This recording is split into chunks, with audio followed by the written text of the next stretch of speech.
Well, hello.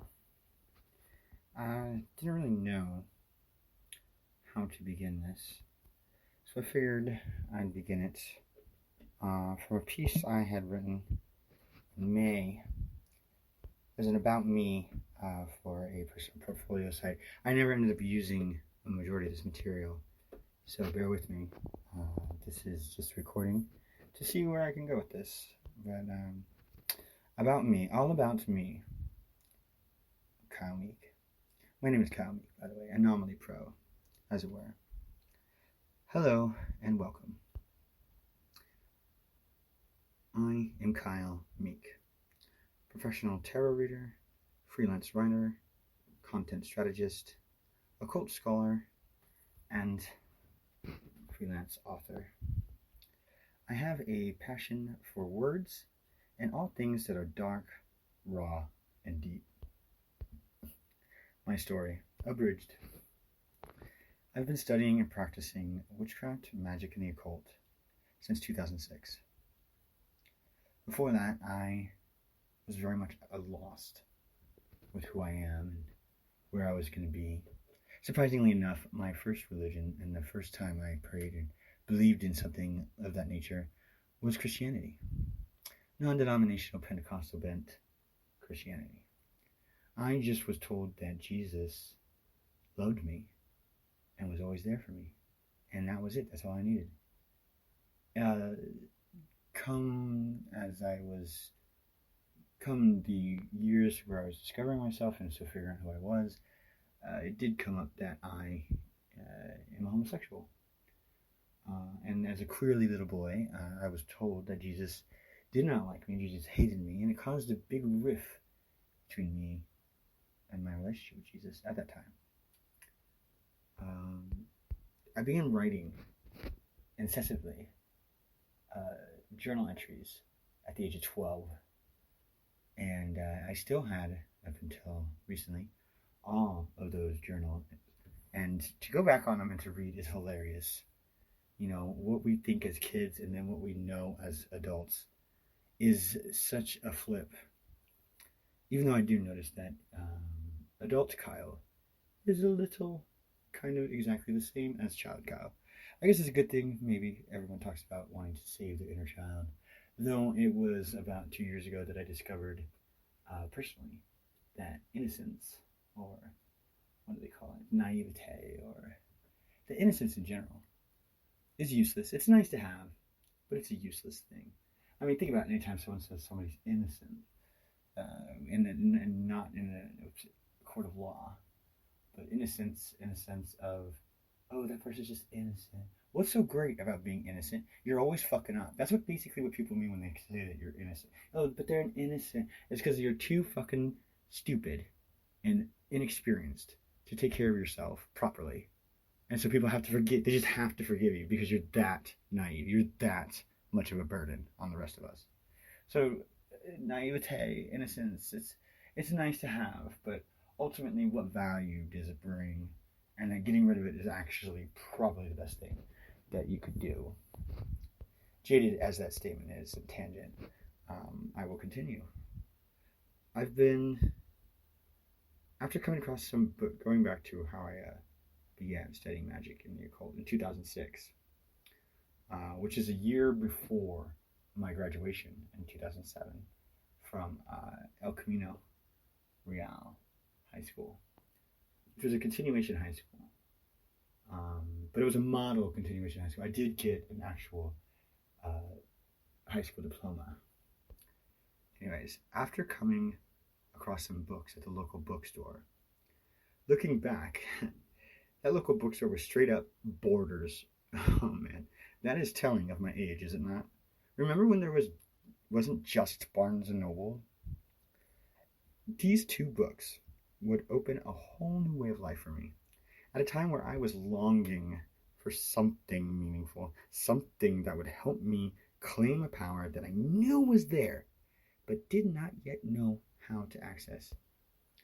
The books were, and I always recommend this, especially to beginners or those interested, Wicca for the Solitary Practitioner by Scott Cunningham. Oh my gosh, Scott Cunningham. Scott Cunningham is the Mona Lisa of Wicca, eclectic Wicca. No, Scott Cunningham is the just that guy that everyone's fucking on is just like, yes, that's the one. He is the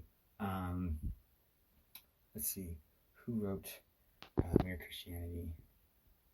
C.S. Lewis. Yes, that's it. Scott Cunningham is to Wicca that C.S. Lewis was to Christianity.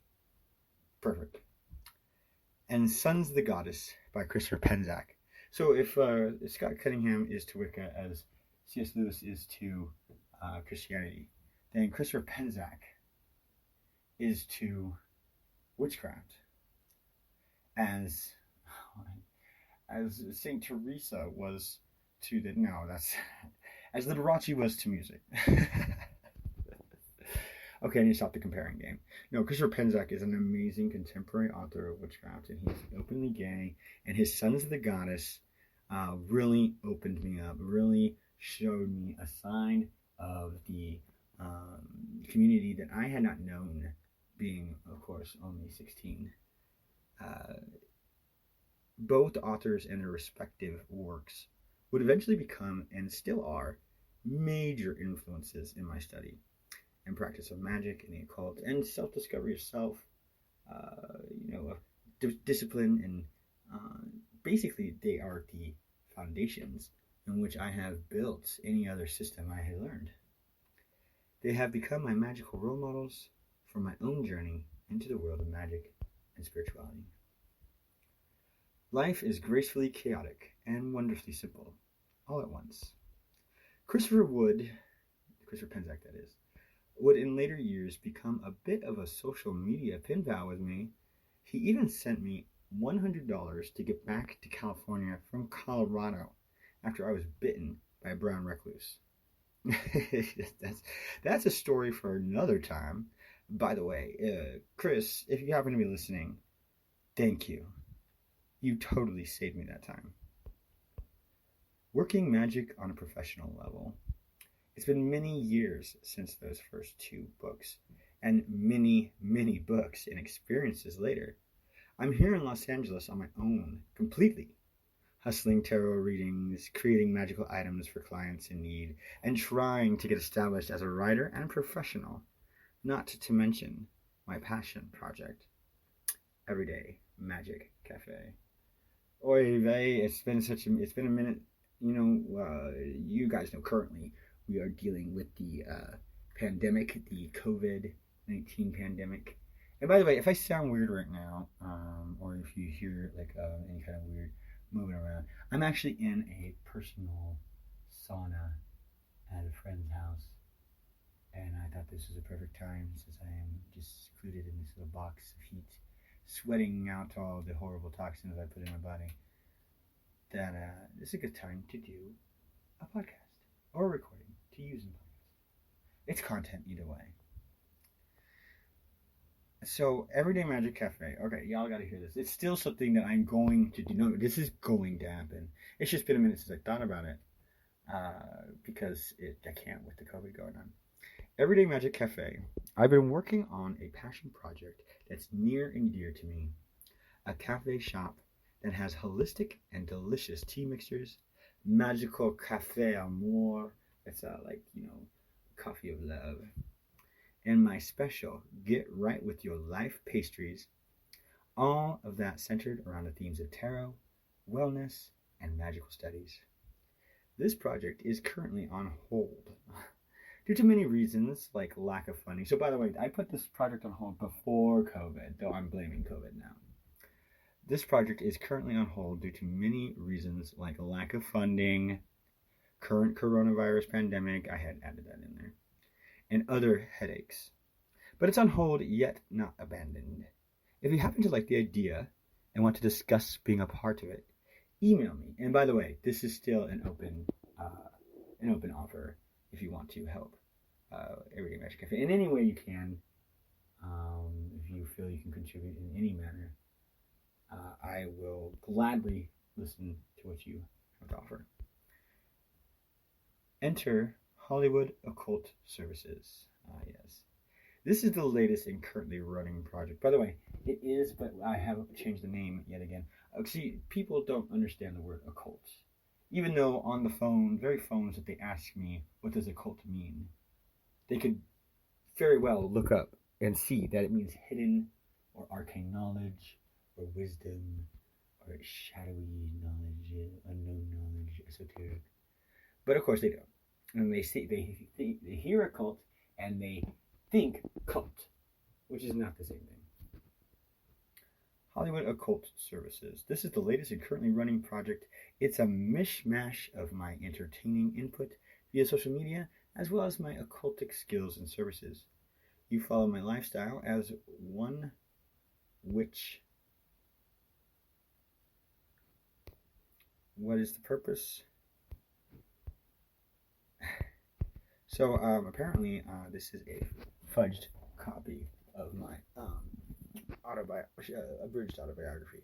But basically, Hollywood Occult Services was my attempt to bring out into a more seen stage for my occult studies and my, quirky personality, as you probably already picked up on, and just following my life as a Hollywood witch doctor. However, it didn't do well, mainly because nobody really found value in a witch doctor, and it was hard to market myself because I don't fall into any particular niche. I kind of just am a full-blown. I mean, I know I could do a lot of the things, and then some.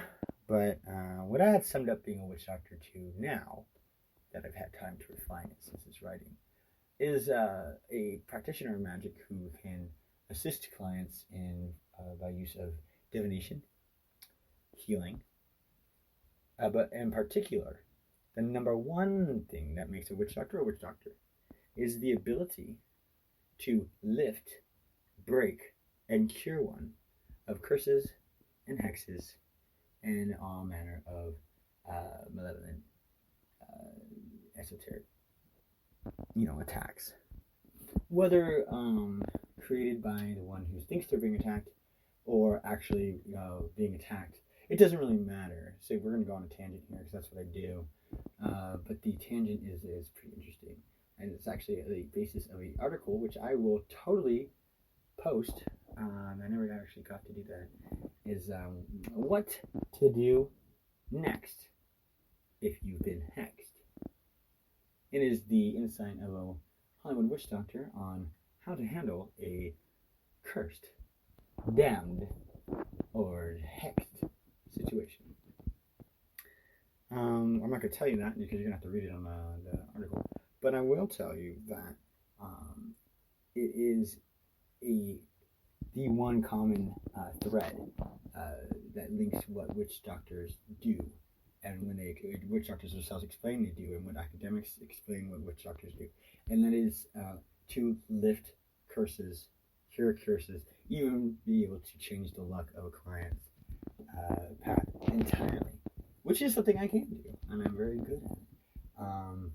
Now, why am I not super rich and successful? You have a very limited idea of what success is, and if you believe that it's around dollar signs, I'm very happy with my life, and of course it can always use some improvements, but I am also human, and I just happen to be one of those strangely lucky unluckies that is very talented at helping other people achieve success, but success of the caliber in which I would prefer it, not just what I accepted it as, is almost elusive to me.